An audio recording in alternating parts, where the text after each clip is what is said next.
برطانوی بادشاہ چارلس سوم اور ملکہ کیملا کا امریکہ کا دورہ طے شدہ شیڈول کے مطابق ہی ہوگا۔ بکنگھم پیلس نے واشنگٹن ہوٹل فائرنگ واقعے کے بعد بیان جاری کیا ہے کہ برطانوی شاہی جوڑے کا دورہ امریکہ منسوخ نہیں ہوگا بلکہ شیڈول کے مطابق ہوگا۔ اس سلسلے میں دونوں ممالک کے حکام کے درمیان کافی مشاورت کی گئی تھی۔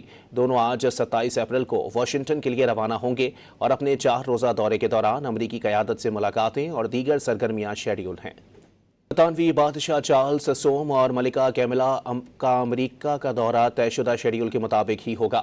بکنگھم پیلس نے واشنگٹن ہوٹل فائرنگ واقعے کے بعد بیان جاری کیا ہے کہ برطانوی شاہی جوڑے کا دورہ امریکہ منسوخ نہیں ہوگا بلکہ شیڈول کے مطابق ہوگا۔ اس سلسلے میں دونوں ممالک کے حکام کے درمیان کافی مشاورت کی گئی تھی۔ دونوں آج 27 اپریل کو واشنگٹن کے لیے روانہ ہوں گے اور اپنے 4 روزہ دورے کے دوران امریکی قیادت سے ملاقاتیں اور دیگر سرگرمیاں شیڈول ہیں۔